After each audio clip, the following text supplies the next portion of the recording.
Harun ya, rooms. Ya, oke.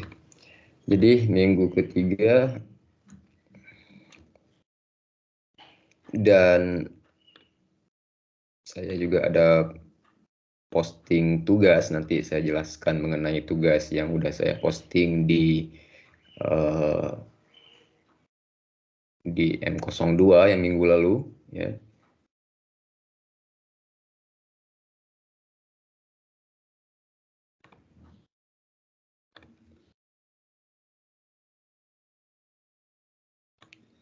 Oke,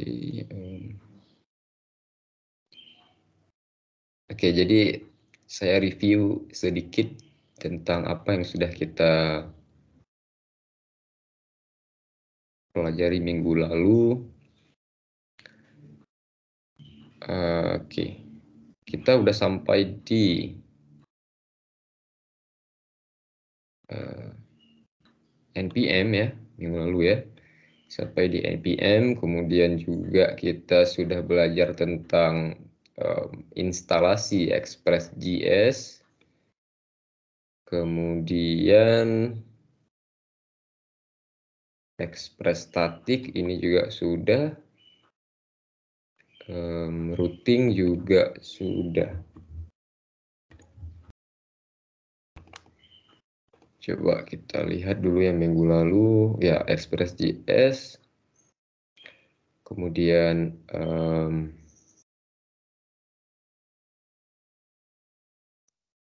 ya, ini instalasi Express.js ya, sudah saya jelaskan minggu lalu ya, menggunakan perintah npm i express gitu ya, karena ini adalah project npm di mana sebelumnya kita harus menjalankan perintah npm init terlebih dahulu ya, untuk kemudian menghasilkan satu file package JSON di dalamnya. Kemudian setelah itu baru kita bisa menjalankan perintah npm i express, karena di project ini kita ada menggunakan library atau package express ya. Kemudian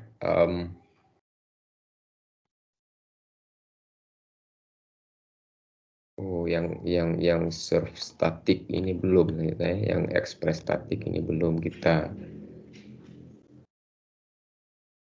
contohkan minggu lalu. Oke, kemudian minggu lalu juga setelah kita instalasi Express, lalu menggunakan Express untuk kemudian kita mulai membuat routingnya di sini ya, routing get, kemudian ada post juga nih ternyata, kemudian ada delete, ada put, ya, ada beberapa request yang kita gunakan untuk membuat apa ini, routing terhadap aplikasi to-do app ini ya, aplikasi to-do app. Node-moon udah ya, oke. Hari ini kita juga akan kembali lagi mendemokan ya tentang Express.js ini supaya kalian lebih familiar. Ya. Sebelumnya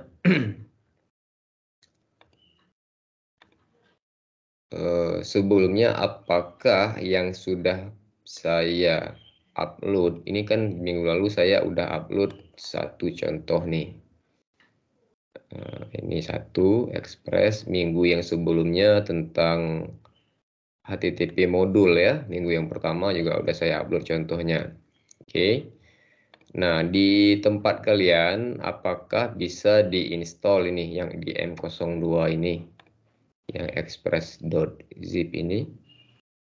Contoh yang minggu lalu, ada yang bisa install di komputer lokalnya? Bisa, Pak. Bisa ya.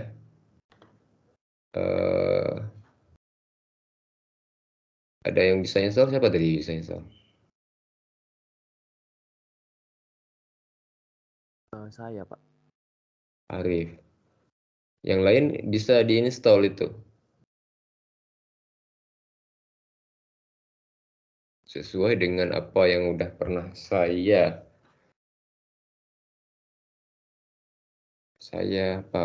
kasih tahu, karena minggu lalu saya nggak ada nyontohin ya, cuma ngasih tahu aja kan. Caranya kan ekstrak dulu foldernya, file zipnya itu, kemudian nanti di dalam foldernya yang terekstrak itu jalankan perintah npm i ya.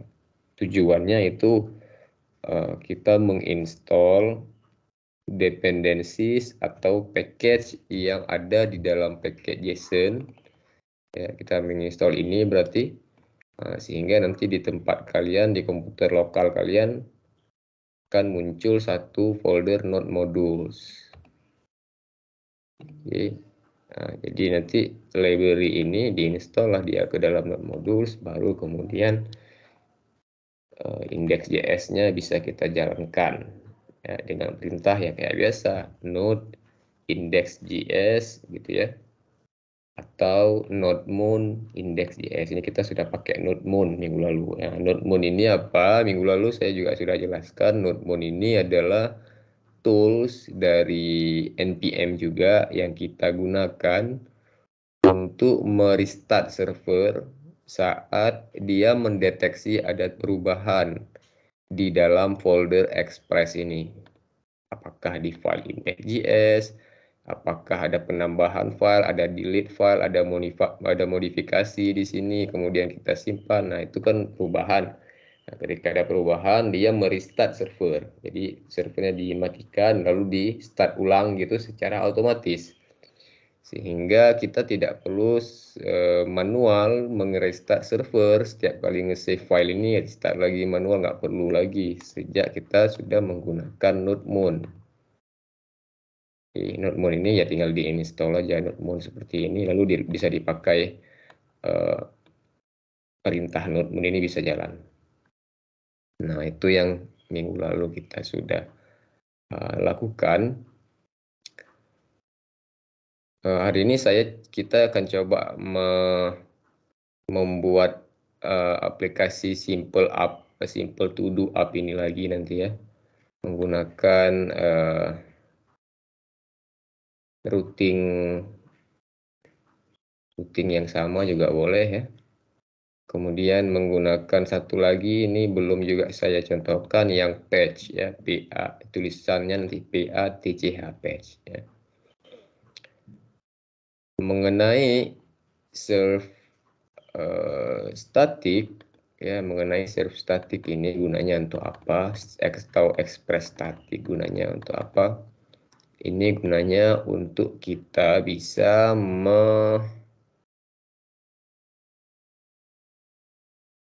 menampilkan folder tertentu nanti ya. Nanti foldernya bisa kita buat apakah di dalam sini gitu, yang isinya nanti ada file gitu ya. Sehingga nanti folder itu bisa diakses secara publik via browser. Oke, via browser. Nanti kita coba ya. Sebelumnya kita buat project baru aja untuk yang hari ini ya. Untuk hari ini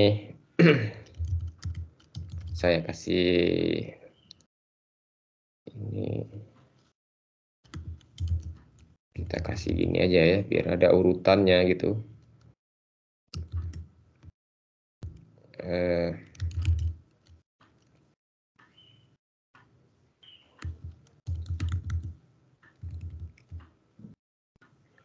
Ini aja kita kasih nama foldernya to do app. Ini yang pertama, ini yang kedua. Oke, to do app ini masih folder kosong ya.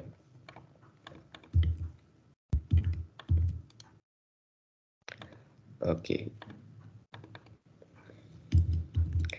jadi karena kita mau ngerjain project npm ini, ceritanya nih kita kan mau pakai Express tadi ya. Kemudian kita nanti juga akan pakai Express static ya. Express static ini library yang kita bisa pakai kalau di npm namanya serve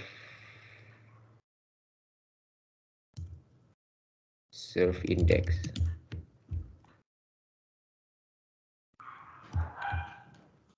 Kalau mau cari di Google, serve page contain directory listing for given path ya. Jadi kita bisa menyajikan satu halaman nanti di web yang di dalamnya terdiri dari folder ya, terdiri dari folder dan file-file gitu ya, apakah file gambar, file teks gitu ya, dengan path tertentu. Format path-nya di mana gitu, misalnya apakah di path public kah misalnya, atau di path browse misalnya ya, terserah, itu bisa kita tentukan. Itu aja gunanya ya kalau yang self index ini. Oke ya, sebelumnya kita perlu inisialisasi terhadap folder ini dengan cara kayak biasa npm fail to open intake. Kita perlu inisialisasi terlebih dahulu ya, npm init min y, untuk mengenerate satu file packet JSON. Ini file packet JSON kita. Kemudian tentang npm start juga minggu lalu sudah saya jelaskan ya.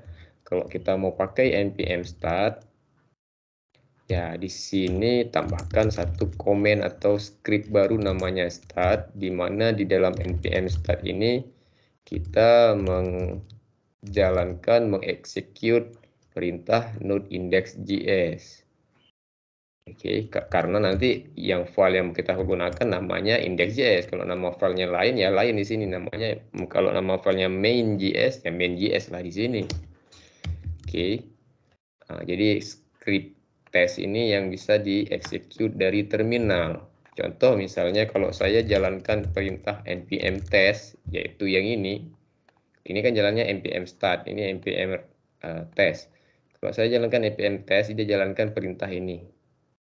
Apa ini, perintah apa ini? Coba kita tes saja.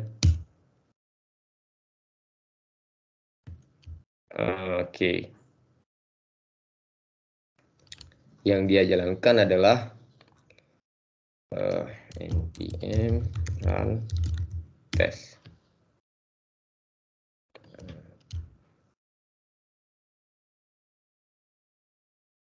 Node modulesnya missing ya.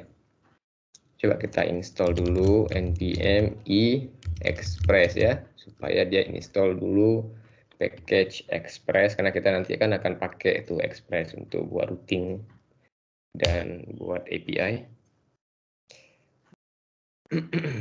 Sudah kita install, express sudah masuk, node modul sudah jalan ya. Node modul juga sudah dibuat dia.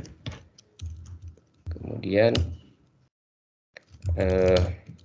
sudah bisa kita kemudian menggunakan perintah ini start dan tes tapi nggak mau jalan nih. npm run test error ya.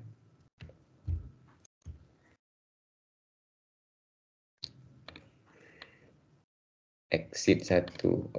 Echo error not test specified. Ini perintahnya.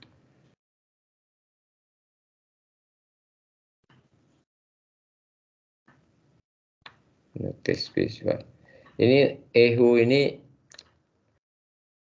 ini perintah untuk cetak ke layar, cetak ke sini. Makanya dia cetak ini.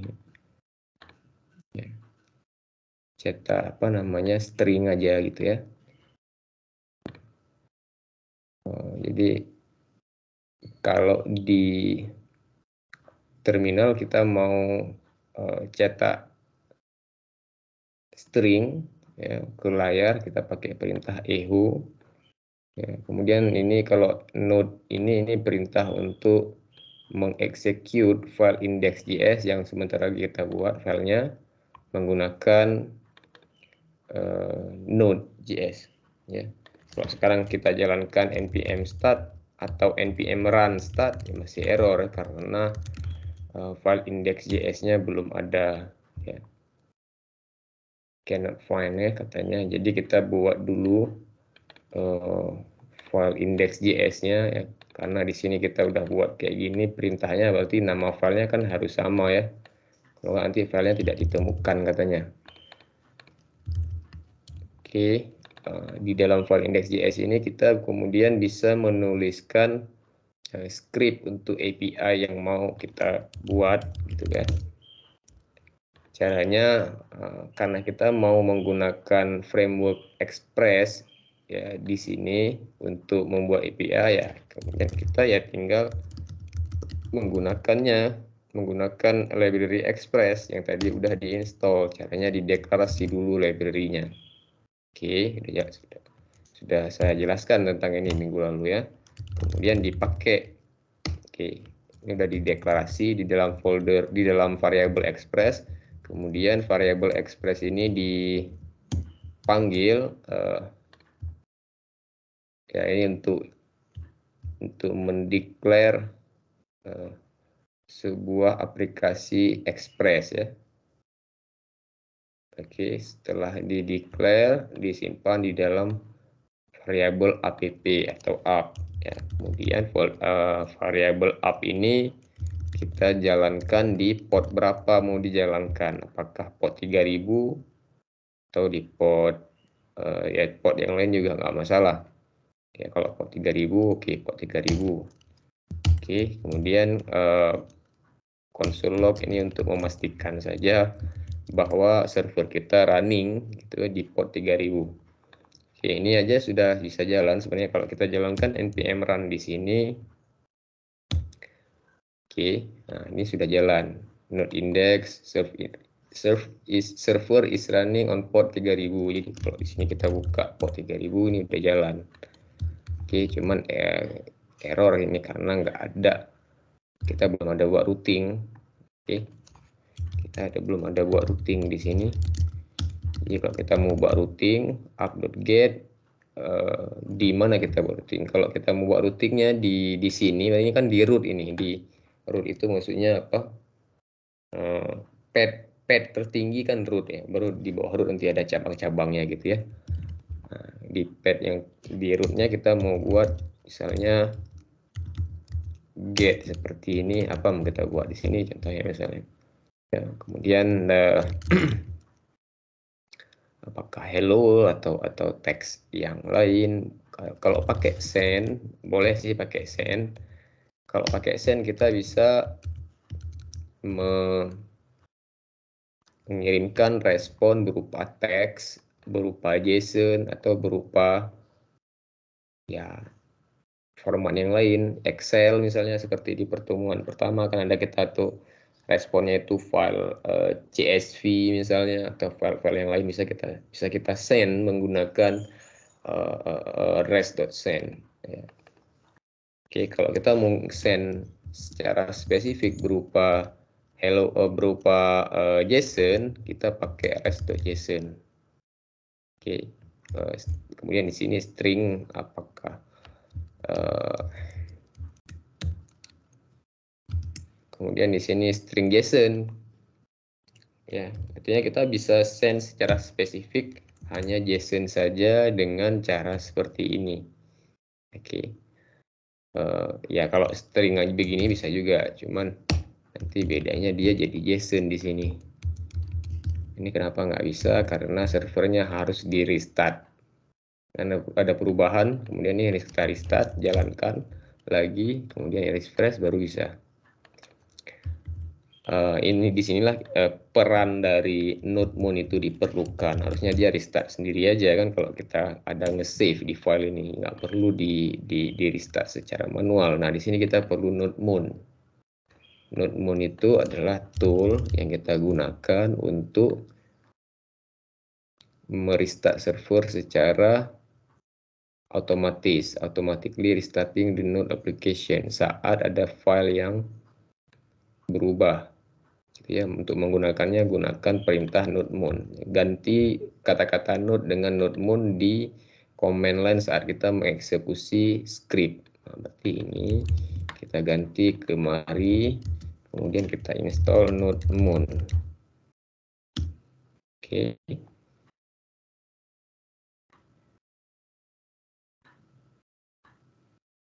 Oke, sudah diinstal, udah masuk versi 2015. Sekarang udah bisa jalan. Jadi caranya jalankannya pakai npm run aja lagi nggak apa-apa, karena perintah NodeMon-nya udah kita masukkan kemari di npm start, sehingga dia sekarang menjalankan NodeMon. Nah, ini kan udah beda tampilannya dengan tadi. Oke, NodeMon dia kayak gini tampilannya. Oke, sekarang apa tadi? Ya, ini kita pakai REST.json ya. Bedanya apa? Ya, kalau REST.json, kalau kita lihat ini format teksnya juga berbeda, atau fontnya juga berbeda dengan REST.sen ya. Kalau REST.sen gini dia tampilannya. Nah, kalau saya save, dia nge-restart sendiri servernya. Ini kalau kita refresh ini, nah, hello world-nya beda dengan yang tadi kan. Font family-nya beda, ini kan Times New Roman. Kalau tadi font family yang untuk code gitu ya, coding gitu ya, itu rest.sen dan rest.json. Oke. Ya, yang bisa kalian pakai. Kalau kalian mengirimkan rest.json ya pakai. Kalau kalian mengirimkan JSON spesifik, secara spesifik JSON dipakai rest.json gitu. Oke, hari ini kemudian kita akan coba oh ya, yang error juga saya belum contohkan ya. Kalau error kayak gimana? Misalnya error apa misalnya? Error ada error tertentu misalnya di mana misalnya saat kita misalnya menghapus sebuah data tapi datanya nggak ada gitu misalnya, atau kita ingin menampilkan datanya tidak ada, atau kita ingin menghapus datanya ternyata tidak tersedia, data yang mau dihapus tidak tersedia. Harusnya itu kan error ya. Nah, errornya bisa kita munculkan nanti di sini di respon yang mau kita kirim ya, tampilkan pesan data tidak ditemukan misalnya ya, atau perintah atau kata-kata yang lain gitu. Error handling istilahnya, bagaimana kita menghandle error ya jika ada request yang error. Oke, kemudian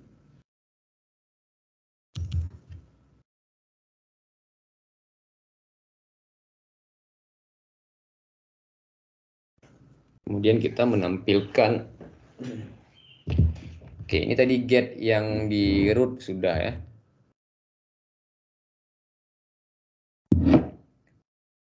Sekarang kita coba buat routing lagi menggunakan get ya untuk menampilkan data di routing tertentu misalnya ya. Misalnya saya ikut yang ada diminta di tugas ini ya. Sambilan saya jelaskan tugas ini. Tugas apa namanya M02 ini sambilan saya demokan. Kan di sini diminta untuk kalian can get notification when student submit late. Oke. Oh, ada fitur baru lagi. Ada fitur baru di Teams. Oke, jadi di sini kan diminta nih buat routing seperti ini ya. Nah, kita buatlah get to do ini ya untuk menampilkan semua to do list. Upload get routingnya diminta tadi di to do ya. Oke. Kemudian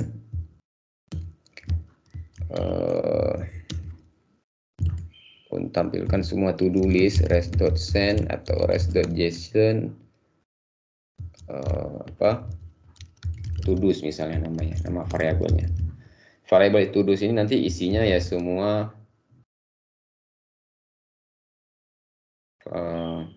data to do. Data to do apakah kita buat di dalam variabel sini boleh atau dalam satu file terpisah boleh. yang minggu lalu saya buat dalam variabel ya. Kami hari ini kita buat dalam file terpisah. Caranya buat satu file, misalnya apa namanya terserah gitu ya, data gitu kah misalnya, atau DB misalnya, dengan extension JSON ya, satu file JSON. Yang file JSON ini nantinya kita deklarasikan di sini semua data yang mau kita pakai ya. Datanya kita cari di internet aja ya, kalau kita ketik lama lagi nanti.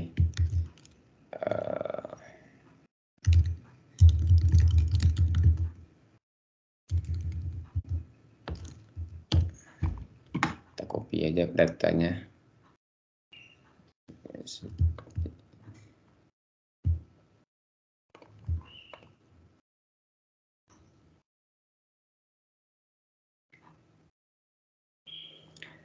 Oke, ini juga banyak di sini kita lihat tutorial buat to do app ini ya. Memang ini sangat basic di dalam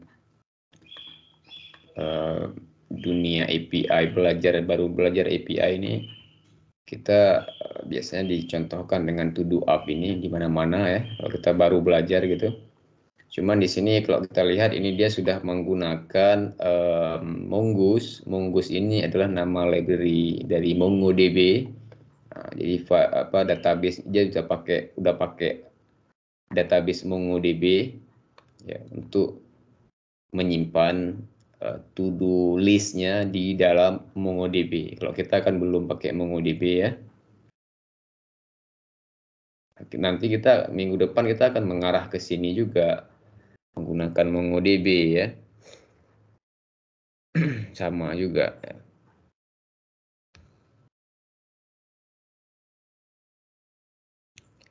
Alright, kita sekarang tadi nyari data ini ya. Oke. Ini misalnya datanya. Oke, ini aja kita pakai datanya. Oke. Di dalam data ini kalau kita lihat ada berapa data ini, ada 4 data ya. To-do list ini ya. Yang pertama pergi ke kantor pos, deposit paycheck, water plan, dan terakhir adalah finish homework ya, buat tugas. Ada waktunya, ada ID-nya gitu ya. Biasa kan kayak gini to-do list ya. To-do list itu kan daftar pekerjaan yang akan kita lakukan. Biasanya kan ada tuh handphone, aplikasi to-do list bawaan Android, bawaan iOS kan ada, bisa kita buat gitu kan, kita catat minggu ini ya kita mau ngapain aja, jam berapa, nanti dia kan bunyi itu alarmnya ya. Misalnya kita nanti malam jam 8 akan ngerjain tugas mata kuliah web misalnya, ya, jam 7.50, jam 7.45 udah bisa bunyi itu alarmnya untuk pengingat gitu ya, to-do list, daftar pekerjaan yang akan kita kerjakan gitu. Nah, ini datanya misalnya. Datanya ini saya simpan di dalam satu variabel db.json, di mana nanti variabel db.json ini kemudian akan kita panggil kemari kan untuk ditampilkan di sini. Di sini nama variabelnya json ya, todos ya. Oke, jadi saya simpan dalam variabel todos require db. Iyalah db. Boleh db aja, boleh db.json. Oke. Ini cara kita untuk ngeload file db ini kemari ke index.js. Nah, seperti ini. Jadi otomatis ini semua data dalam file ini sekarang ditampung oleh variabel todos. Ini variabel todos ini saya send atau saya kirim melalui respon di routing yang bagian sini todos. Oke, kalau saya refresh todos di sini, todos. Oke, udah muncul datanya. Semua data yang di db.json tadi muncul di sini dalam format JSON, Oke. Nah, sudah bisa seperti itu. Nah, kemudian satu lagi, kalau kita menuliskan API biasanya Jangan lupa sertakan sedikit keterangan di sini. Mungkin minggu lalu belum saya kasih tahu ya. Buatnya kayak gini.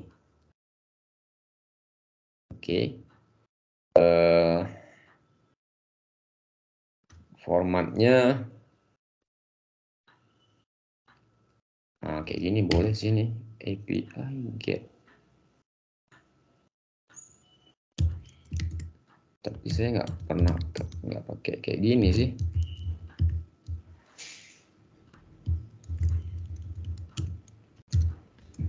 Dia kasih kasih saran untuk menggunakan yang beginian.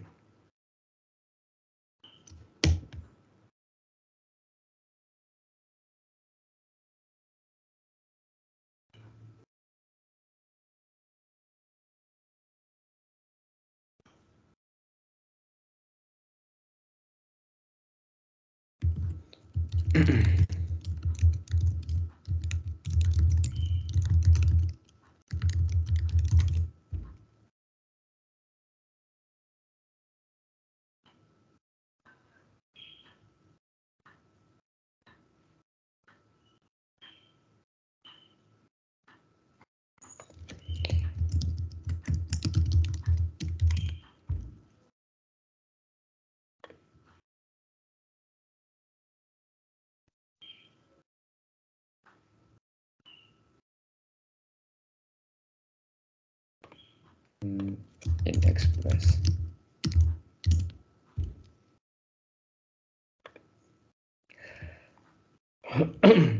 Nah, kayak gini dia buatnya. Ini komen saja, nggak jalan, cuma untuk ngasih keterangan gitu ya, untuk kasih keterangan kepada developer lain yang nantinya akan juga bekerja di script kita gitu ya. Nah, ini juga boleh nih. Description, kemudian param, string, integer, var name, description. Oke.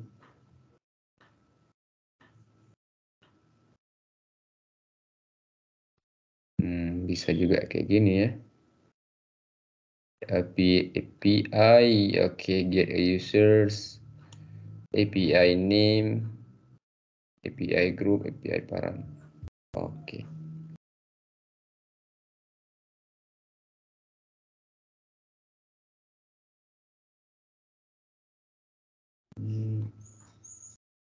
Kita mau buatnya pakai yang mana ini?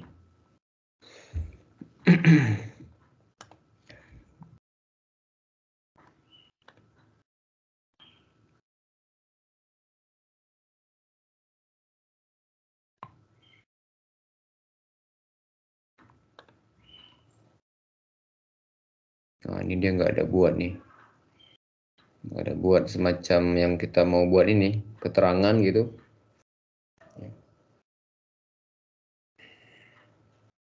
Ya, kita bisa menggunakan,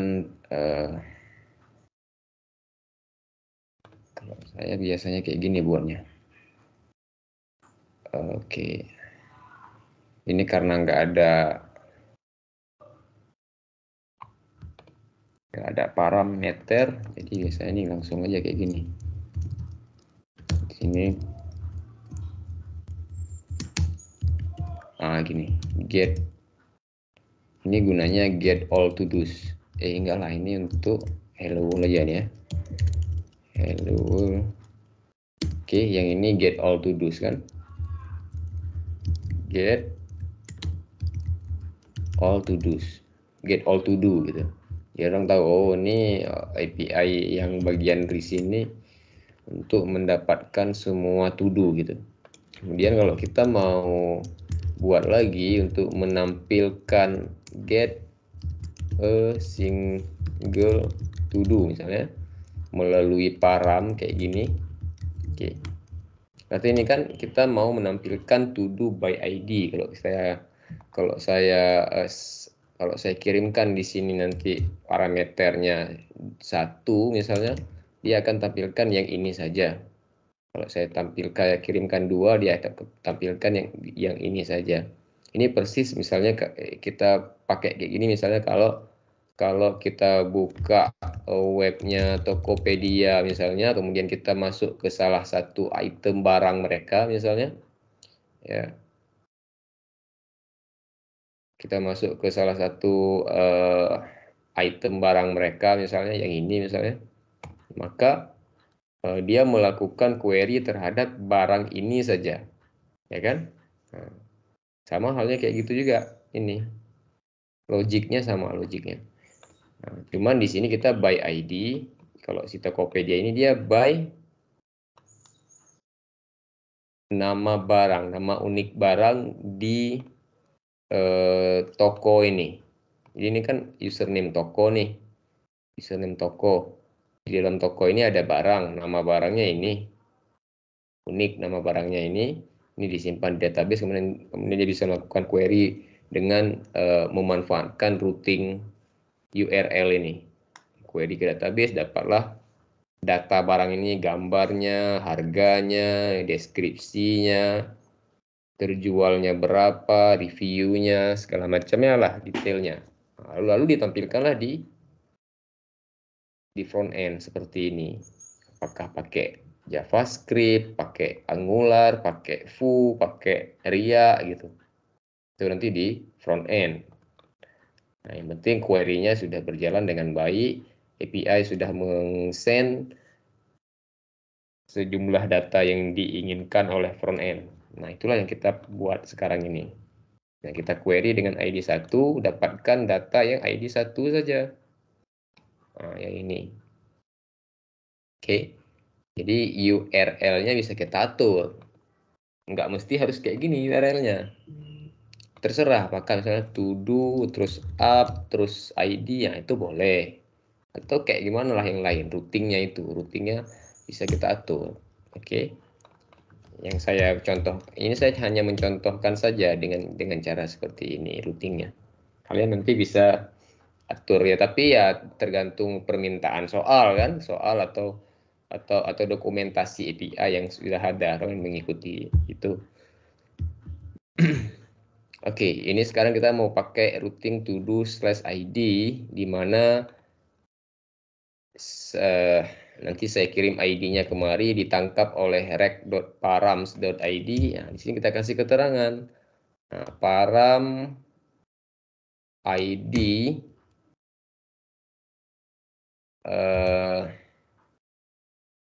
adalah the ID of to do. ID ini the ID to do ID aja. Susah kali bahasanya, panjang-panjang. To do ID aja. Ini harusnya ini integer. Oke, ini maksudnya apa? Ini keterangan aja. Maksudnya ini kan ada param di sini nih. Paramnya kan yang ini. Ini param disebut dengan parameter. Cara kita mengakses ID ini nanti dengan menggunakan rec.params.id. Itu cara kita mengakses ID ini, atau cara kita mendapatkan nilai 1 ini kayak gimana. Nah, ini dari sini kita mendapatkannya, rec.params.id. Kemudian dapat nilai 1 ditampung oleh rec.params.id berarti kan. Nah, 1 ini kita cari di sini, mana data yang ID-nya 1. Oke, ya ini kan. Nah, data yang ID-nya 1 kan yang ini. Nah, oke. Jadi caranya berarti const to do sama dengan to do.find ya ini to do. Oke. rec.params.id. Jadi kita mencari to do di dalam variabel to do's, ya, variabel to do's jadi kan isinya semua nih. Di sini tadi kan saya deklarasi ya nih. Oke, cari ID to do di dalam variabel to do's yang ID-nya, yang to do ID-nya sama dengan 1 atau integer 1. Boleh pakai parse int, boleh pakai plus kayak gini aja juga boleh. Ya. Untuk gunanya ini untuk mengconvert string 1 menjadi integer 1. Kenapa perlu di-convert? Karena semua yang ada di dalam rec.params itu dianggap string secara default. Walaupun dia di sini angka.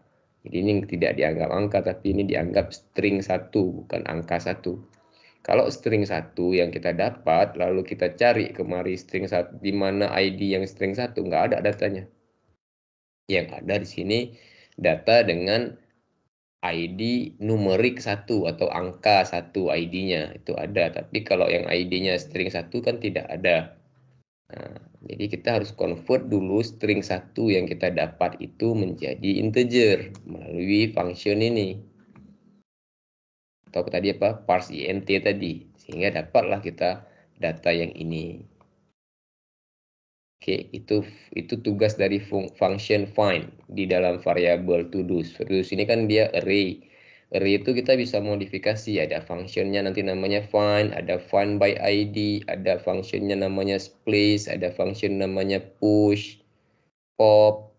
Nah, ada banyak function-function yang bisa kita gunakan untuk memanipulasi data array.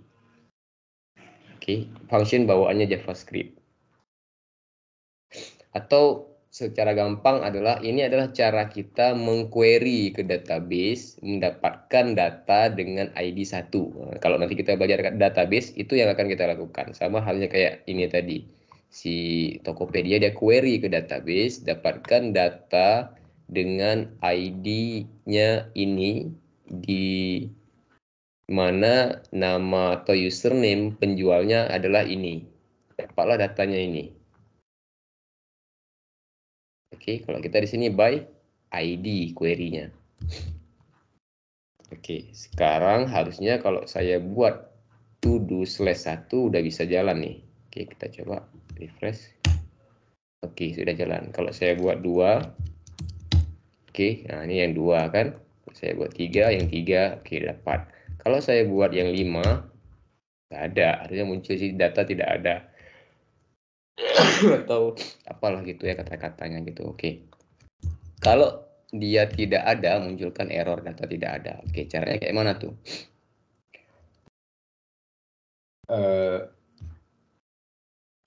Caranya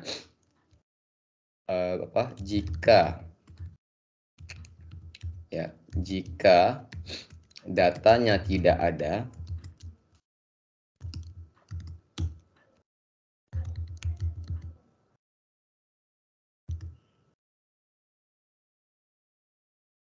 bisa dengan cara kayak gini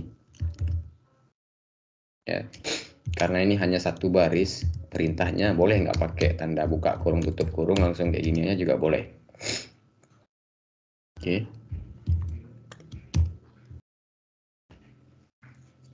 To do not found. Oke, ini yang juga muncul tapi ya.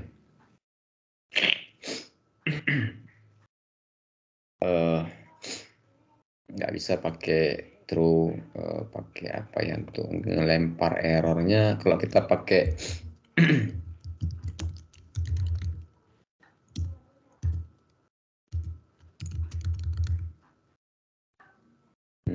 lupa saya nulis errornya kayak gimana. Kalau kita pakai res.json bisa juga, cuman maksud saya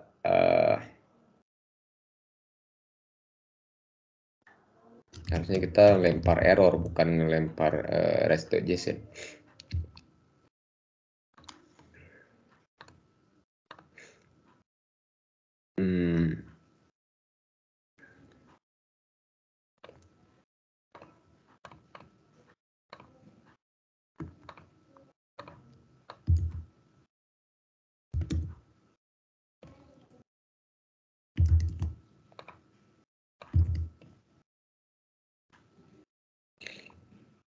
Oke. True message. Oke. Kita ngelempar error kayak gini. Misalnya kayak gini.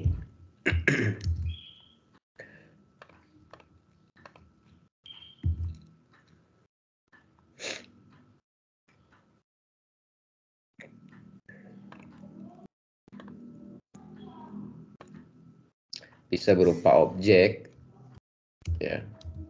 Kalau langsung string, langsung string nggak bisa. Jadi objek ya, kalau kita mau tampilkan objek kayak gini nanti ini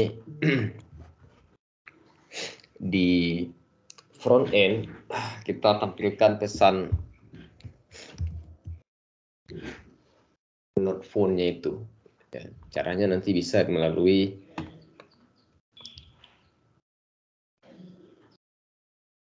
variabel rest.message ya. Karena kita simpannya di dalam message di sini. Jadi karena kita belum menggunakan front end untuk bisa mengakses objek status atau objek message ini kan JSON ini kan. Nah, kita pakai ini aja lah, pakai yang biasa aja, rest.send to do.phone. Kayak gini bisa, atau pakai rest.json juga bisa. Nah, ini yang kita buat saat ini adalah untuk ngecek jika if tidak to do ini sama halnya dengan jika variabel to do-nya itu tidak berisi gitu atau kosong. Caranya kita ngeceknya kayak gini aja, cara paling sederhana, paling simple ya. Kalau dia nyari data di sini, kemudian datanya dapat, apakah ID 1, 2, 3, atau 4, maka to do-nya kan berisi tuh, berisi dengan data yang dia dapatkan itu. Oke. Jika yang dia cari ID 5 nggak dapat, kalau dia nggak dapat, to-do-nya kan nggak berdata, nggak berisi data gitu, tidak berisi data variabel to-do-nya. Nah, tidak berisi data itu berarti sama dengan tidak to do. Artinya if ini terpenuhi saat variabel to do-nya tidak berisi data. If ini terpenuhi. Kalau if ini terpenuhi, ini jalan rest.json. Jika rest.json-nya sudah jalan, perintah lain ke bawah itu tidak jalan lagi. Artinya, kalau ini sudah jalan, yang ini nggak jalan lagi. Itu kenapa saya nggak perlu buat else di sini. Nggak perlu kayak gini. Kenapa nggak perlu else? Karena udah pasti kalau ini jalan, yang bawah itu nggak jalan. Kalau baris ini tidak jalan, artinya to-do-nya berisi. Kalau to-do-nya berisi gitu kan, atau data ID yang dicari itu ada, apakah 1, 2, 3, 4 ada datanya. Maka ini kan nggak jalan. Kenapa tidak jalan? If tidak to do. Katanya sih kan, jika to do-nya kosong, berarti kan to do-nya nggak kosong, to do-nya ada data. Nah, kalau to do-nya ada data ini berarti kan nggak jalan. Artinya ini nggak true, nggak terpenuhi. If ya ini nggak terpenuhi. Kalau ini nggak terpenuhi, berarti yang jalan adalah yang baris di bawah sini. Nah, seperti itu. Oke. Nah, ini penting untuk dipahami supaya kita punya code itu lebih efisien. Yang nggak perlu dibuat, nggak usah dibuat. Yang bisa disingkat gitu. Makanya tadi saya tadi kan nggak pakai tanda kurung di sini, nggak pakai else di sini. Kalau dibuat hasilnya ya sama aja, ngapain kan tidak efisien. Tidak efisien. Oke. Kalau nanti kita sudah buat API yang sangat kompleks dengan ribuan baris coding, kalau kita tidak mengerti tentang efisien ini agak merepotkan kita sendiri. Karena kita habis waktu di ngecek baris kode yang nggak perlu gitu. Oke, efisiensi dalam penulisan coding itu juga penting. Kalau bisa lebih pendek code kita itu lebih bagus. Oke, kemudian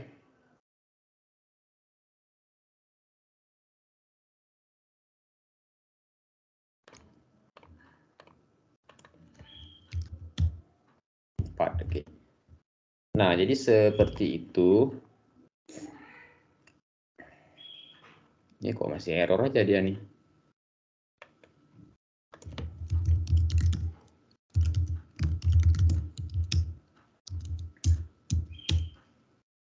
PM start. Oke, to do 4 jalan. Tidak to do 5. To do 5 kok nggak jalan. Oh, jalan tapi Oke. Send di sini. Iya, betul. Enggak juga ya, tetap jalan juga deh. Res.send of yes.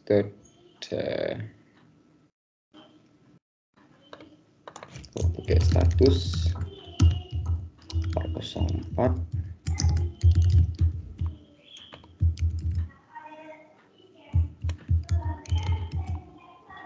Oke.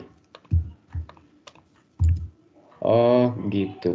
Oke, jadi harus kita tambahkan status di sini untuk memastikan bahwa ini adalah status yang error gitu ya. 404 ini maksudnya 404 ini saya tambahkan supaya yang baris bawah ini nggak jalan lagi gitu. Kalau ini udah jalan, yang bawah itu nggak usah, jangan jalan lagi. Kalau dua-duanya jalan error nanti. Ini jalan, ini juga jalan gitu. Nah, kita harus nge-send ke front end itu kan salah satunya. Apakah yang baris ini atau baris di bawah ini? Kalau tanpa status itu berarti ini request-nya dianggap 200 sukses gitu. HTTP status code-nya itu default-nya itu dia 200 jika nggak kita sertakan. Kalau kita mau buat status code-nya itu yang lain, ya kita buat kayak gini. Apakah 404, apakah 500, terserah. Ya, bisa kita cek di sini. Itu waktu inspect, kemudian di bagian konsol, kita refresh ini. Nah, ini muncul di sini 404 not found. Atau di sini muncul nggak di all? Nah, not found. Get 404 not found. Not found ini bisa muncul. Kenapa? Karena di sini nih. Saya buat 500 di sini, internal server error kalau 500 biasanya. Coba kita tes. Nah, ya. Internal server error. Internal server error. Ini bukan saya yang buat, ini bawaannya browser dia udah otomatis tahu kalau kan udah pernah saya jelaskan tentang HTTP status code di pertemuan pertama kan, kalau 400 itu apa, 500 itu apa gitu ya. Nah, kalau 500 itu internal server error, 501 not implement, 502 bad gateway, service unavailable, gateway timeout, dan seterusnya. Kalau yang 404 biasa kita pakai untuk not found atau method not allow. Method not allow ini maksudnya kalau kita punya post request tapi dia manggilnya pakai get. Nah, itu kan metodenya tidak diizinkan. Kalau butuh pembayaran payment required, unauthorized, ini kalau dia masuk ke halaman yang harusnya login tapi dia tidak login. Nah, itu unauthorized, tidak diautorisasi, errornya 401 dan seterusnya lain sebagainya. Tentang status HTTP status code. Kalau 200 sampai 299 ini untuk yang sukses. Nah, yang oke. Berhasil dibuat, diterima, dan seterusnya. Ini yang 200 ya. Jadi di sini tadi kita pakai 404 sehingga muncullah di sini kayak begini. Nah, kalau di sini mungkin status code-nya kan nggak muncul ya. Cuma teks aja, tapi kalau kita inspect di bagian konsol atau di bagian network, di sini baru kelihatan 404-nya atau 500-nya gitu status code ini. Oke. Nah, itu sedikit tentang error handling. Oke. Kemudian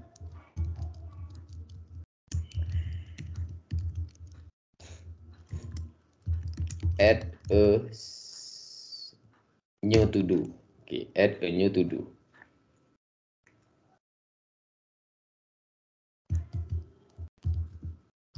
Atau delete aja dulu ya. Delete a single to do. Paramnya ID juga. Kemudian oke, untuk menghapus to do saya kirim ID juga kan, ID juga saya kirim. Misalnya saya menghapus ID 3 misalnya. Oke, ID 3. Dia carilah ke dalam DB ini, cari mana data yang ID 3 kemudian hapus. Oke, untuk menghapus ini kan datanya array, ini bukan database, ini kan bukan MongoDB, data array biasa aja. Untuk menghapus data array kita menggunakan function namanya splice. Oke, function splice array splice. Function array splice ini gunanya adalah untuk mana di sini keterangannya ini. The splice method adds and or remove array element, untuk menambahkan dan atau menghapus elemen array. Jadi kalau kita mau menghapus, mau menambahkan, itu bisa pakai splice. Atau mau override, mau menimpa, kita pakai splice juga. Nah, dalam hal ini kita mau menghapus, kita pakai splice. Oke. Jadi caranya nanti splice, ya di dalam splice ini dia punya dua parameter. Parameter pertama, parameter kedua. Parameter pertama start. Oke, start ini indeks yang mau dihapus. Delete count ini jumlah data yang mau dihapus dari indeks yang telah kita buat di sini. Ini wajib, parameter ini wajib, parameter ini tidak wajib karena ada tanda tanya di sini. Ini artinya ini opsional. Boleh satu aja parameternya. Ya, nah itu tanda tanya ini artinya. Oke.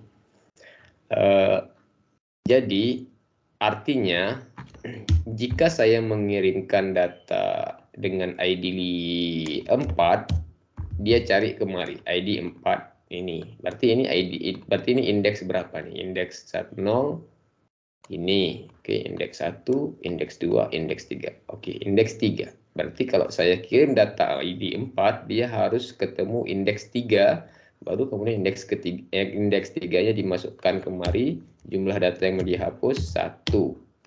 Nah, kayak gini dia formatnya kalau saya kirim ID 4. Yang kita perlu kayak gini. Nah, sekarang kayak gimana cara kita mendapatkan indeks 3 ini? Berdasarkan ID yang sudah kita ketahui tadi 4. Oke, caranya ini indeks ya, nama variabelnya. Kemudian di sini saya buat ada indeks. Sama dengan kita bisa memanfaatkan satu function di array function ini namanya find index. Nah, langsung dia kasih suggestion. Find index ini adalah beda dengan find.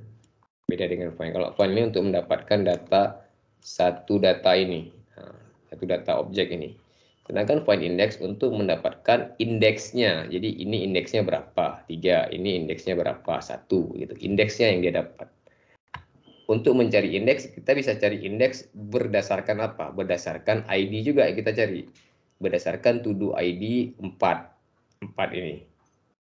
Yang ID-nya 4. Yang ID-nya 4, indeksnya berapa? Gitu. Akan ditemukan oleh function ini. Jadi dalam hal ini berarti 3 kan?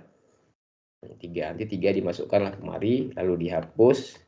Kemudian kalau misalnya indeksnya nggak dapat, kita kirim lagi pesan to do not found. Ya kan, error gitu.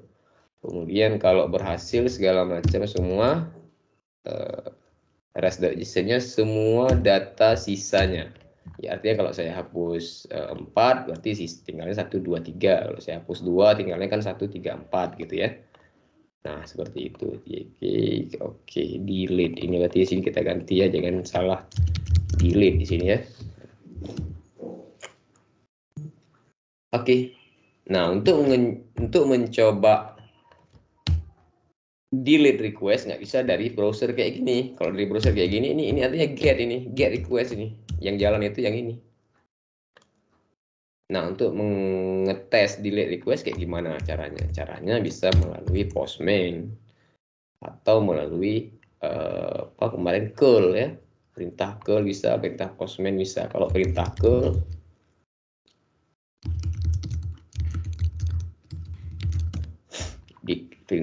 di command prompt misalnya bisa, di terminal bisa. Caranya kayak gini ya, curl. Nah, kayak gini bisa nih. Berarti kalau di tempat kita kan 3000 to do 3, kan gitu kan? Untuk menghapus data dengan ID 3, berarti saya harus jalankan perintah kalau kita mau pakai curl ya, kalau nggak pakai postman ya. Nah, kayak gini berarti curl min x besar delete localhost 3000 to do 3. Yang ini. Oke, jadi kalau saya enter ini, nanti dia akan muncul data 1, 2, dan 4. Yang ID-nya 1, 2, dan 4. Oke, coba kita tes. Nah, inilah yang muncul. Data 1, data 2, data 4. Dalam format JSON. Berarti berhasil. Request kita sudah berhasil seperti yang diharapkan. Kalau misalnya saya buat ID-nya 5, artinya data yang nggak ada, yang muncul apa? ID 5. Kok ada juga? ID 5. Tidak indeks. Kok ada nih ID 5? Coba kita tes di Postman kayak gimana tuh caranya. Kayak gimana tampilannya. Ini kita copy ke Postman. Oke, ini saya hapus dulu. Oke, ganti dengan delete. Oke, kalau saya hapus data 1, ya kan, localhost 3000 to do 1 delete. Nggak ada body kan, body nggak usah body, karena ini kan nggak ada body, dia delete. Send, not found katanya. Data 1 not found. Kalau get, coba get. Ada error, berarti ini ada kesalahan mungkin kita. Nah, data 2.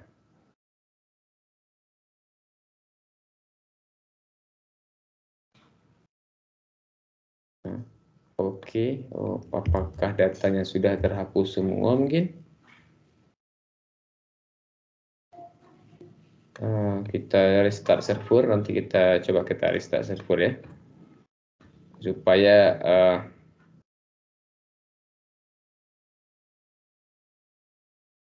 oh iya ya. Oke. Ini kita jalankan console log di sini untuk melihat apakah indeksnya ketemu atau tidak. Ini nggak boleh jalan dua-dua. Kalau ini jalan dua-dua pasti error.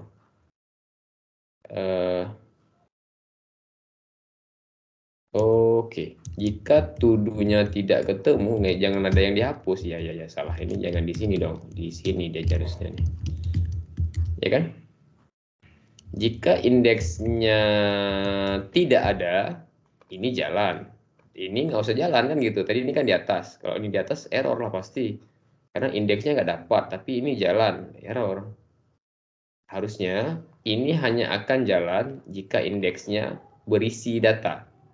Artinya ini nggak jalan, indeksnya berisi, ini yang jalan. Kan gitu. Oke, kita coba lagi.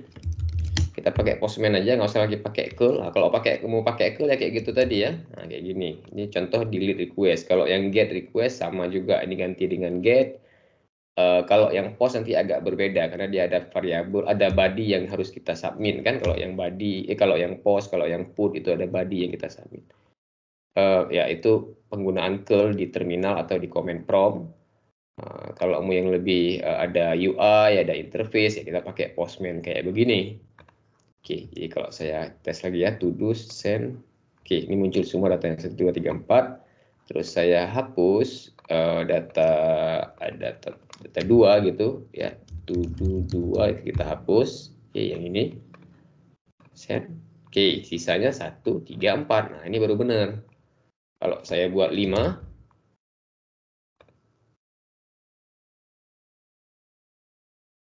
kok error juga ya. Harusnya 5 itu not found. 5 not found harusnya. Berarti artinya ini nggak jalan berarti.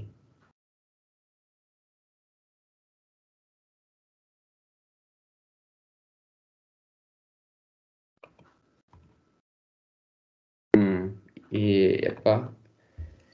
Script ini tidak jalan.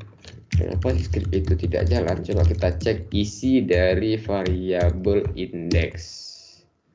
Jadi kalau saya mau lihat isi dari variabel index, kita console log di sini, jadi dia munculnya di sini. Kita send lagi. Nah, isinya -1. Oke, jika salah berarti jika indeksnya -1, nah gitu kan. Nggak bisa dengan cara tadi. Karena begini, karena jika data yang nggak ketemu, indeksnya tetap berisi, tapi isinya -1. Jadi kalau kita pakai cara kayak gini, salah. Jika tidak indeks, artinya kan jika indeks tidak berisi. Ini jalan. Ya kan? Jika indeks tidak berisi, ini jalan. Sedangkan indeksnya berisi, -1. Berarti ini nggak jalan. Ke bawah dia, ini yang jalan. Makanya error. Ini error tadi. Makanya kita harus, jika indeksnya -1, baru jalan yang ini. Oke, sehingga kalau kita kirim request delete 5, harusnya tidak ada data yang di delete, melainkan ini yang muncul di layar. If-nya ini harus terpenuhi kalau indeksnya tidak ditemukan. Kayak misalnya 5, kan nggak ada 5 tuh, harusnya kan yang ini yang jalan, yang bawah ini nggak usah jalan. Oke. Nah seperti ini. Oke, to do not found. Nah ini apalagi nih, masih ada yang error. Oh ya. Ini error.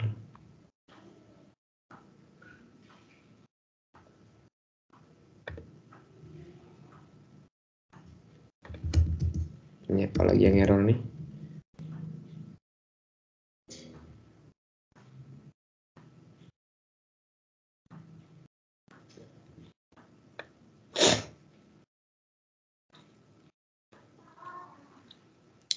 Ya, ini sepertinya errornya karena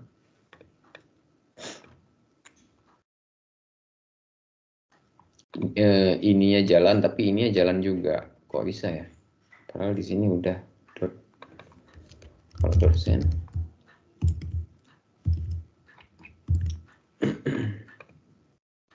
Oh iya. Yang bawah itu jalan juga. Dua-dua jalan tuh.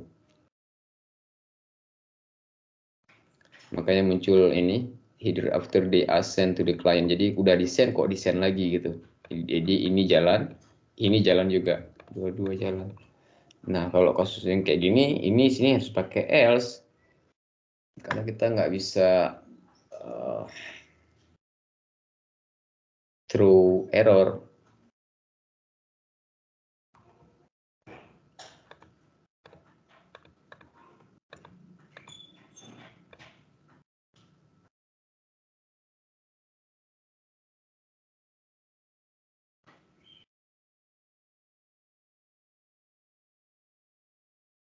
Ini juga sama ya, dia pakai JSON.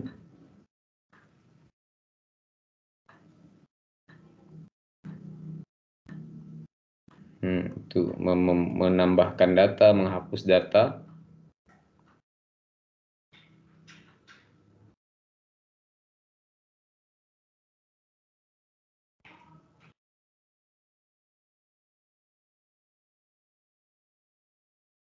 Nah, kemudian dia pakai Postman untuk ngetes API-nya, sama lah kayak yang kita buat selama ini.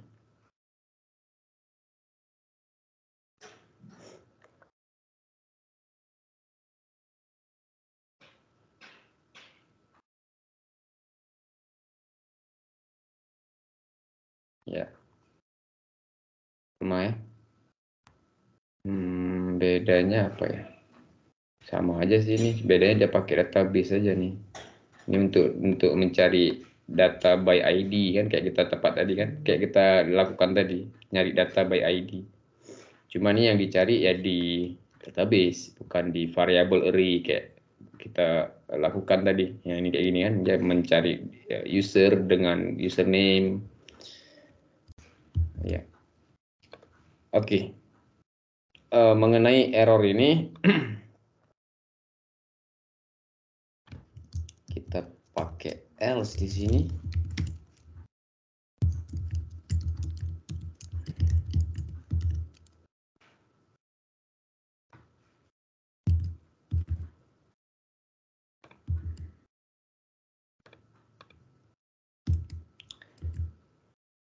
Pakai else.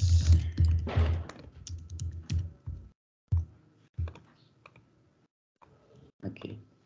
Kalau kita pakai else ya bisa ya, karena kalau ini kan pasti jalannya salah satu, kalau bukan ini yang jalan.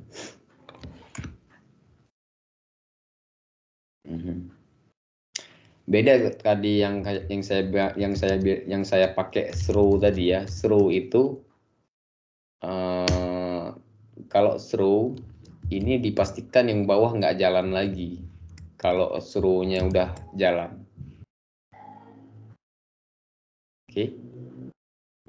Sedangkan karena kita belum pakai throw, kita tadi pakai rs.status.send. Jadi ini ada kemungkinan dua-dua jalannya. Kalau saya mau pakai throw bisa juga, cuma nanti munculnya adalah objek. Contohnya misalnya begini. Kalau saya delete data dengan ID 5 send. Oke.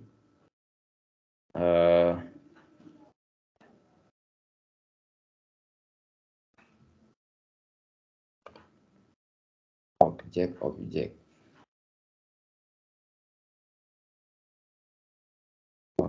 Ini belum kita buat. Sini kita buat middleware app.use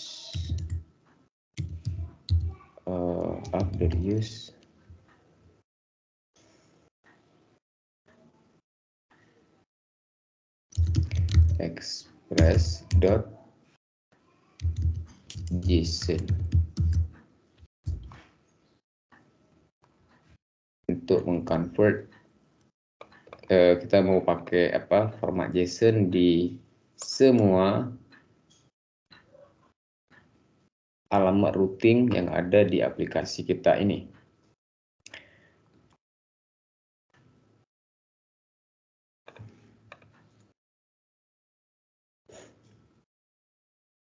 Ini kenapa tidak? Oke, not found tadi ya. 404 not found.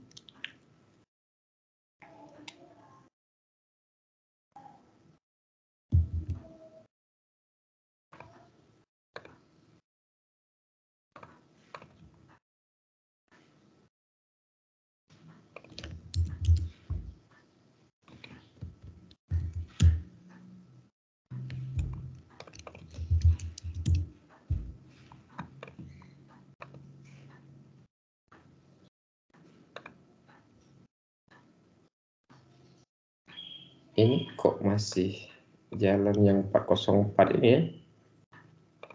Apakah karena ini? Oh iya.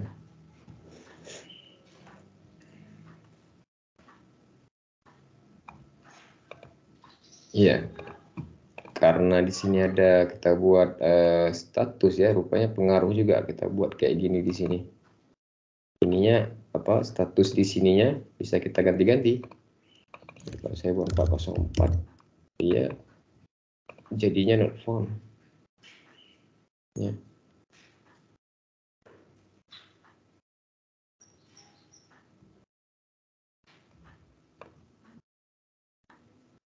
Oke. Jadi kita pakai cara ini bisa.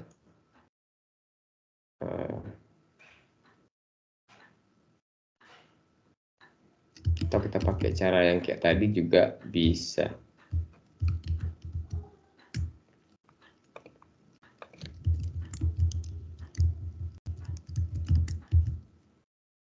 res.status 404.json to font kayak gini. Ini not font juga.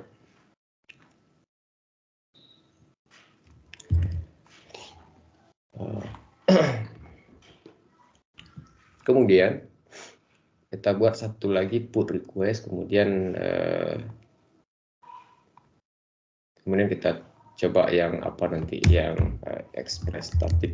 Kalau yang express static itu simple saja ya, tinggal nanti kita buat satu folder, kemudian nanti kita serve di sini dari middleware, melalui middleware. Oke, kita masuk ke delete, kemudian post juga belum ya, put juga belum ya. Oke. Untuk update dulu ya, update data, kita pakai put update a single to do. Oke, untuk mengupdate sebuah to do, kita juga sama ya, perlu nyari dulu ID dan nyari dulu to do mana yang mau diupdate berdasarkan ID-nya. Oke, to do mana yang mau diupdate berdasarkan ID, misalnya ID 3 gitu misalnya, maka kita cari dulu ID 3 yang ini, kemudian kita edit apa yang mau diedit, misalnya namanya misalnya mau diedit, ini mau diganti gitu judulnya. Caranya dapatkan ID to-do-nya ya, to-do-nya, kemudian di rename to-do.name sama dengan rec.body.name, ya kan?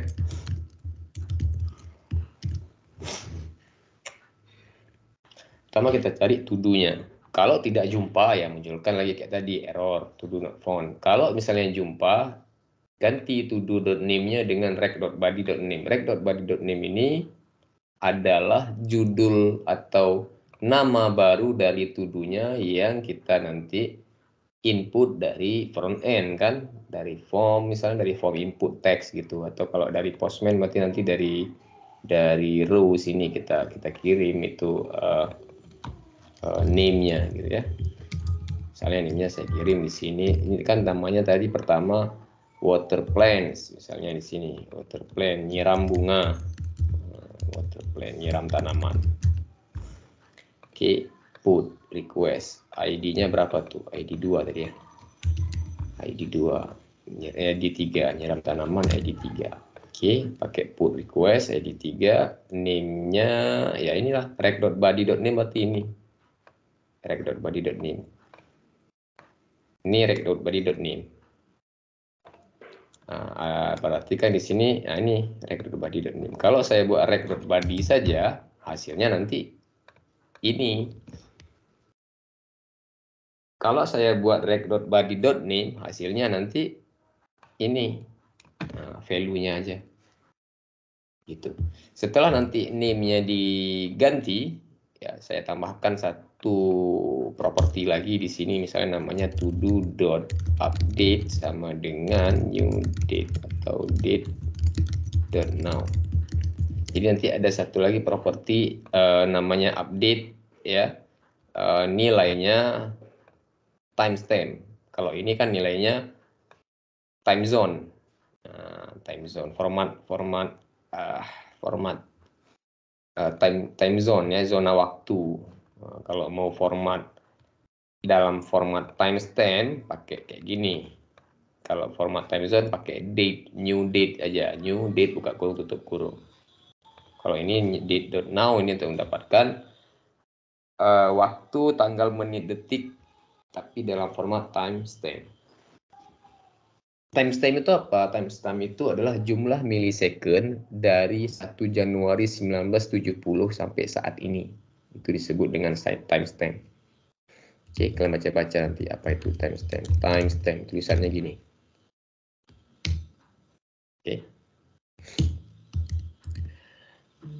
Oh ya, setelah diupdate to-do-nya, namanya dan propertinya, kemudian kita send. Nah, jadi nanti kalau sudah diupdate, muncul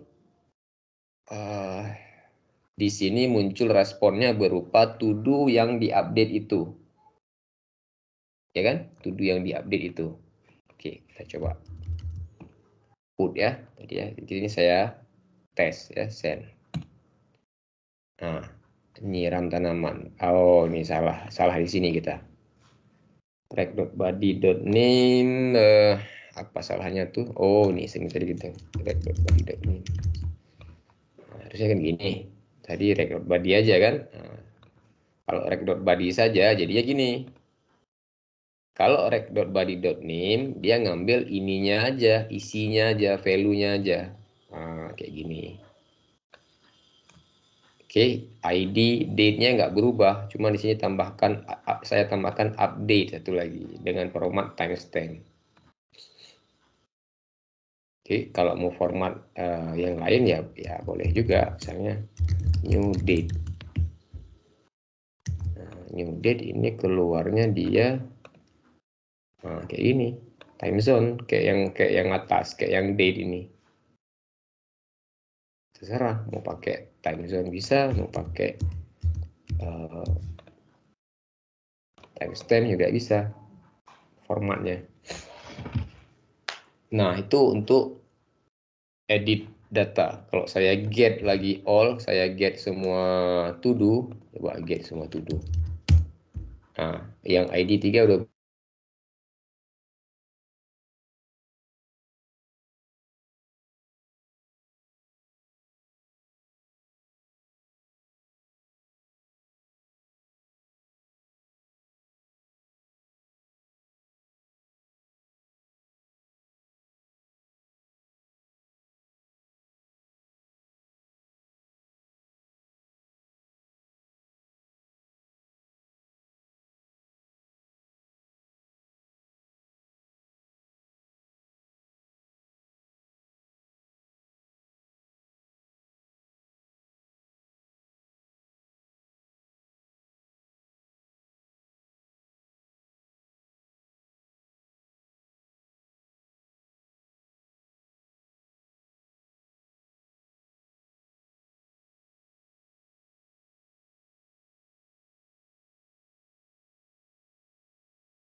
halo, saya putus koneksi sepertinya ya.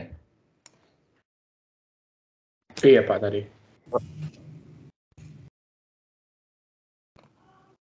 Oke, jadi tadi kita dia langsung lanjutkan ya, stop recording. Oke, dia langsung melanjutin yang tadi. Oke, jadi kita tadi sampai di ya udah bisa sampai put request untuk nge-edit ya, delete juga sudah, post yang belum ya. Oke, sejauh ini gimana? Ada yang mau ditanyakan tentang ini?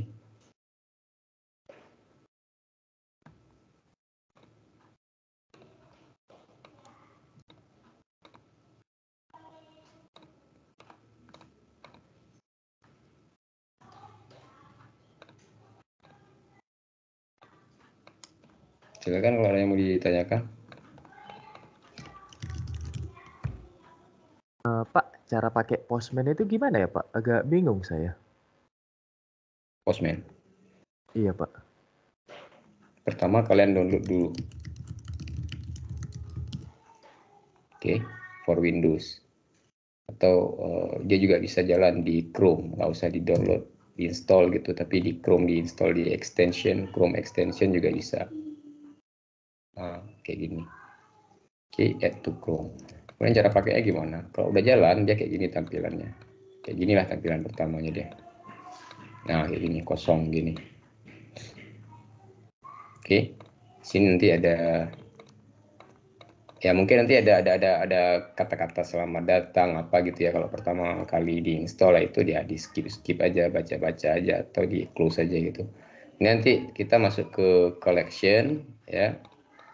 Nah, di collection ini kita akan membuat new request nanti di sini ya. Kalian nanti masuknya ke home saja ya. Ini saya akun login. Postman ini boleh pakai sebagai guest, artinya nggak perlu login juga bisa ya. Kalau mau login juga bisa. Artinya kalau kalian login, kalian bisa menyimpan itu collection requestnya itu ke server. Tapi kalau nggak login bisa juga. Oke. Jadi kalau tidak login, kalian masuk aja ke menu home bisa. Oke, ke menu home. Oke, ke menu home. Kemudian langsung aja ini get started with Postman. Nah, ini aja bisa nih create new, start with something new, create new request, collection atau API in workspace. Create new aja, create new. Oke. Nah, misalnya kita keluar pop up kayak gini, nah, bisa kita langsung create new apa? Create new HTTP request, pilih yang HTTP request. Oke. Oke, nah yang muncul nih kayak gini. Nah, sekarang tinggal diisi kemana requestnya. Contohnya misalnya ini tadi kan routing kita kan all to dos untuk menampilkan semua to dos. Kan gini. Ini kan get request nih. Get request kan. Udah kita buat tadi di sini mana tadi? Nah, ini get request to dos /to dos. Oke. Oke, /to dos. Body nggak usah, authorization, header segala macam ini nggak usah karena ini get. Oke, get nggak usah, yang lain-lain nggak usah. Send, nah keluar di sini to do-nya. Kalau untuk get nggak ada masalah kan. Kemudian kalau untuk put tadi yang barusan kita contohkan, saya mau edit misalnya data ID 3 atau data ID 2, misalnya ID 2, saya edit namanya juga put request. Pastikan ada body yang dikirim. Kalau put request dan post itu ada body ya. Kita kirim bodinya dari row aja dengan format JSON, dipilih JSON jangan lupa. Kemudian kalau JSON dia jangan lupa petik 2 ya untuk di propertinya. Misalnya tadi name yang mau saya edit, kemudian petik 2 lagi untuk di value-nya. Oke, saya mau edit tadi kan ID 2 nih ceritanya. ID 2 tadinya kan deposit paycheck. Oke, saya edit di sini nama yang to-do list yang lain apa misalnya. Go to the kampus misalnya, di kampus. Jadi yang tadinya deposit paycheck saya rename dengan go to the campus. Ya kan? Oke, sekarang saya send. Nah, sekarang jadinya go to the campus. Yang tadinya deposit paycheck sekarang go to the campus. Ini kalau mau dibuka di tab baru juga bisa ya. Saya tadi bukanya semua di tab ini, harusnya saya buka di tab baru. Oke, buka di tab baru. Get lokal. Saya get all lagi ya untuk melihat to dos ya. Oke. Saya get all to dos, send. Nah, sekarang go to the campus di sini, bukan lagi deposit paycheck. Karena tadi di sini, di sebelah sini udah saya edit dengan menggunakan put request. Gitu aja cara pakai Postman, kan nggak susah.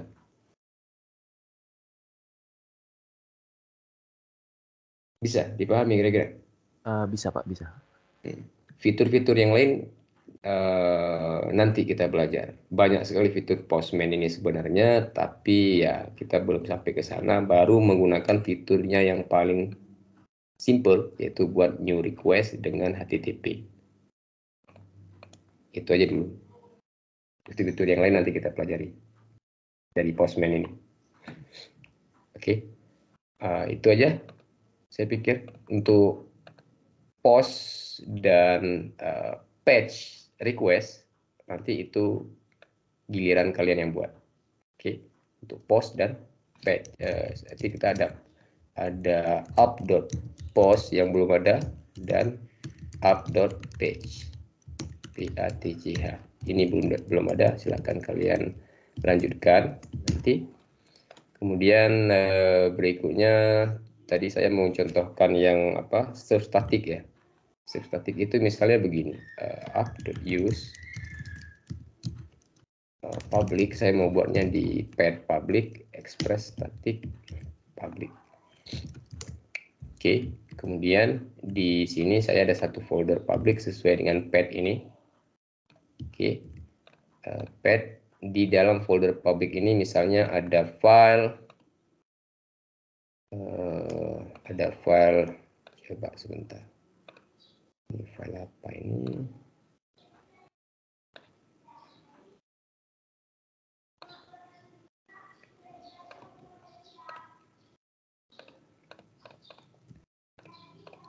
Oke, ada file gambar misalnya.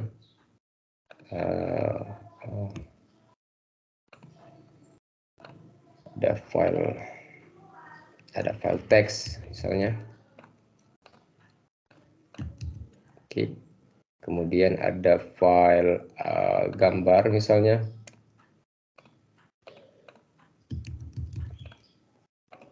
Oke, di dalam folder public ada file teks, ada file gambar misalnya.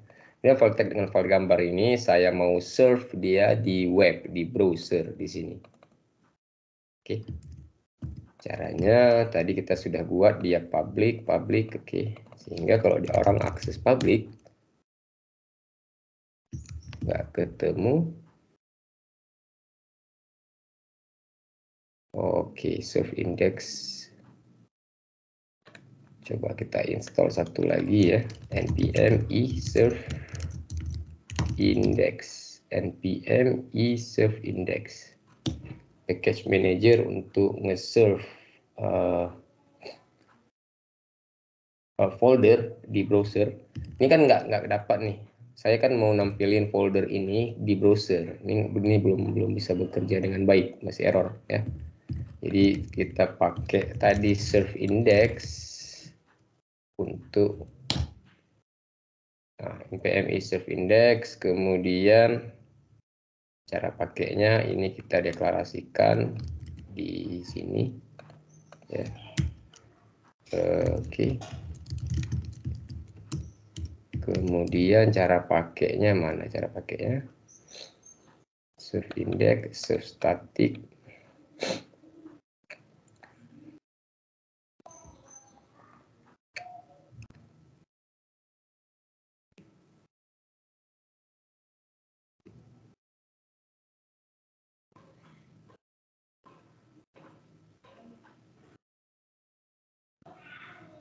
Oke.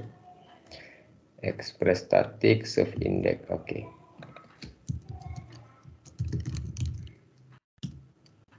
Oke, kayak gini. Serve index ini yang ini tadi. Nah, ini yang tadi barusan kita install, lalu saya deklarasikan dalam variabel serve index, lalu dipakai di sini. Ini satu, ini satu. Di app.use. App.use ini middleware. Istilahnya middleware. Nah, ini udah jalan. Public sekarang udah jalan, udah muncul di browser folder public dan file di dalamnya, yang file 2 ini tadi. File gambar dan file teks. Oke. Nah, di sini juga ada search. Ini bawaan. Di highlight dia kalau ada yang dapat search-nya, di highlight file ya. Nah, itu bawaan dari library serve index ini. Fitur bawaannya, search-nya itu. Nah, itu gunanya serve index. Jadi kita bisa naruh file, misalnya kita taruh lagi file lain, misalnya file HTML misalnya. HTML saya taruh di dalam folder public. Oke. Kemudian ini kita refresh. Nah, muncul di sini file HTML-nya. Oh, dia nggak bisa baca ya. Nggak bisa baca, dia bisa baca file teks, file gambar, atau file PDF dia bisa bacanya. Misalnya file JSON, coba file JSON dia bisa baca tidak? File JSON dia bisa baca. Nah, itu gunanya tadi self index ya, atau apa tadi namanya di sini express static. Oke, seperti itu untuk contoh hari ini. Ada yang mau ditanyakan yang lain? Nggak ada? Mengenai ini sudah bisa, mengenai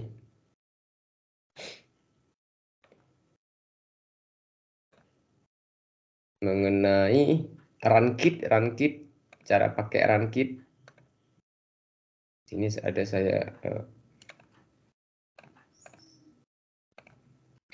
saya sini minta untuk supaya mengumpulkan extension atau endpoint ya, mengumpulkan endpoint dari runkit yang Anda submit. Nah, runkit ini gimana? Udah tahu kan cara pakainya? Udah pernah saya contohkan? Belum Pak, kalau runkitnya Pak. Belum. Oke, satu lagi ini patch tadi ya, to do ID. Update a single to do ya, sama dengan put ini. Apa bedanya nih? Coba kalian baca-baca tentang pad dengan put. Oke. Datanya modelnya kayak gini ya, ID, title, text, dan date. Date formatnya date, time, waktu, waktu to do aja ya. Formatnya date time. Date time itu maksudnya kayak gini tadi, time zone to date time namanya. Nah, ini date time. Oke, tanggal, bulan, tahun, jam, menit, detik. Dan ini namanya time zone-nya ini. Time zone. Ya, kemudian itu saja mungkin ya. Tentang runkit, oke, coba saya buka runkit. Buka runkit.com. Oke, ini saya save dulu, update.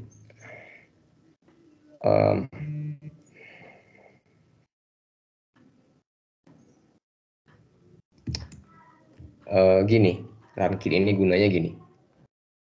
Tadi kan kita udah nulis banyak nih codingan kita untuk membuat API tadi kan.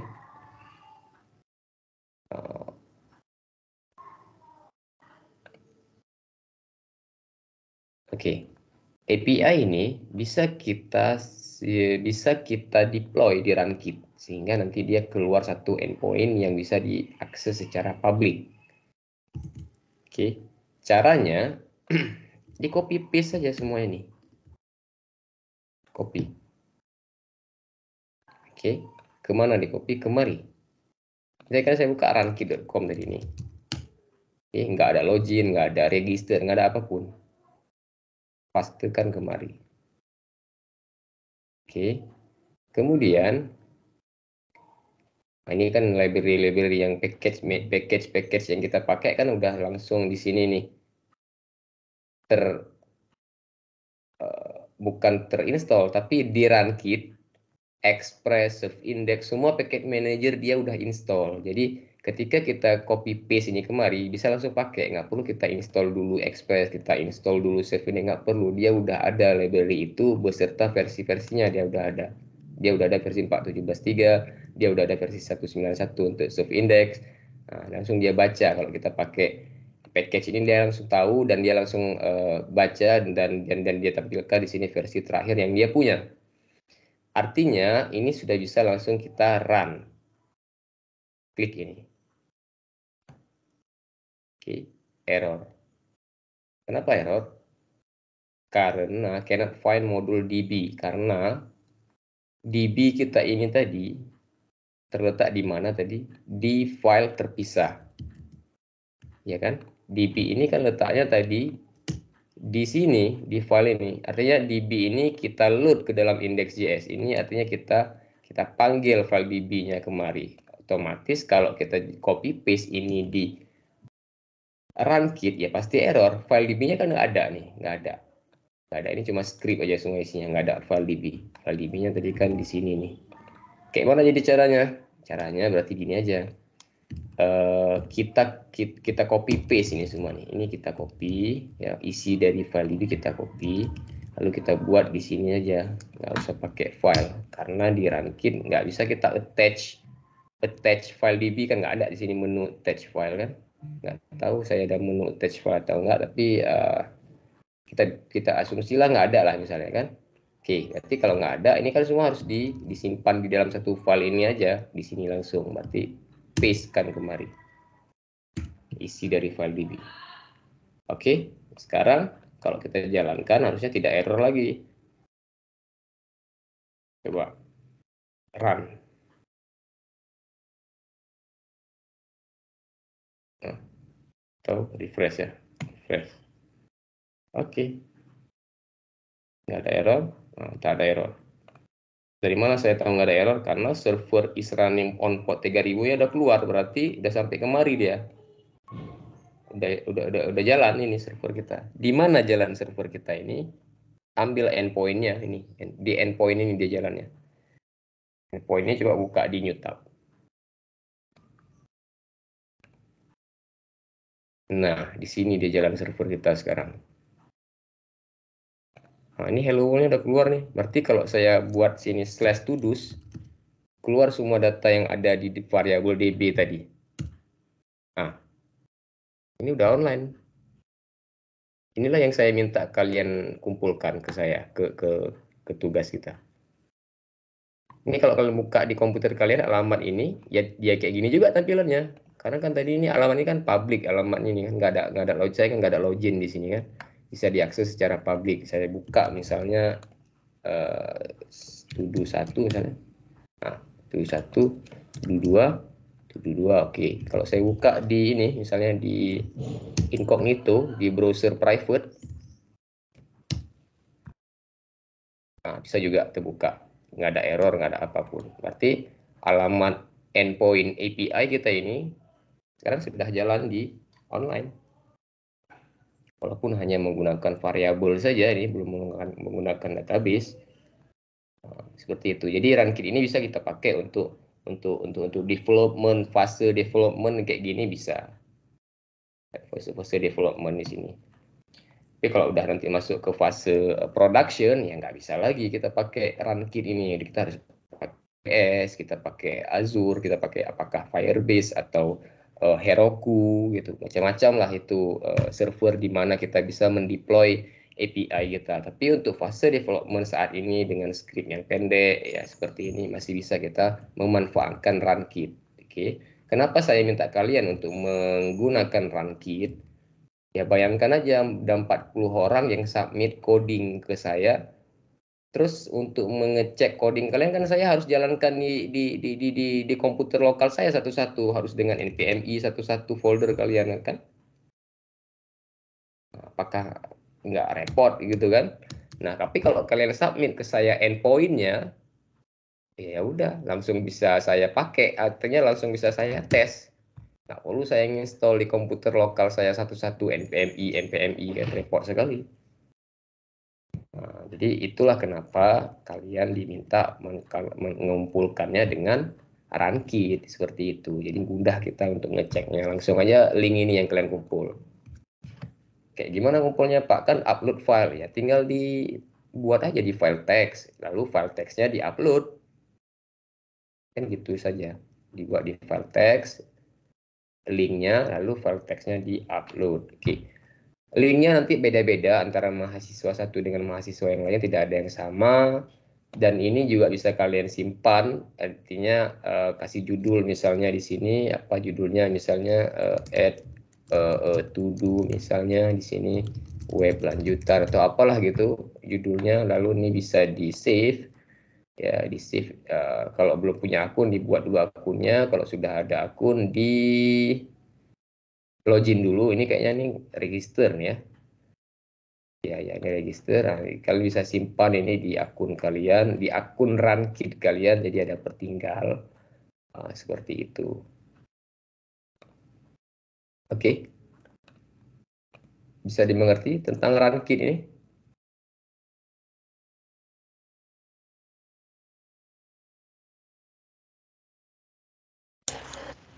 Sudah jelas, Pak. Oke. Untuk logs-nya, log atau konsul log itu bisa dari sini nih, endpoint logs. Nah, di sini. Ini lognya nih. Tadi terakhir saya melakukan query get to do, statusnya 304, responnya ini. Oke. Ini lognya. Log ini kayak yang kita tengok di sini biasanya, di sini di terminal.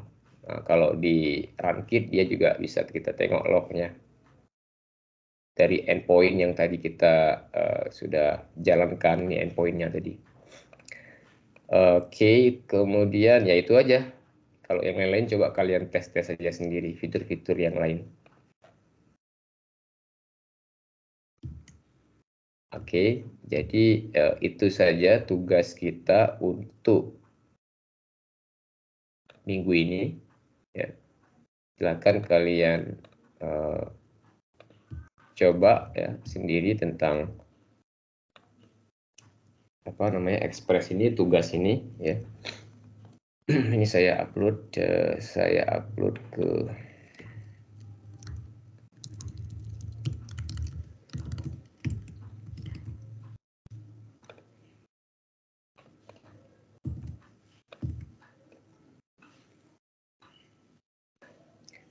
Oke,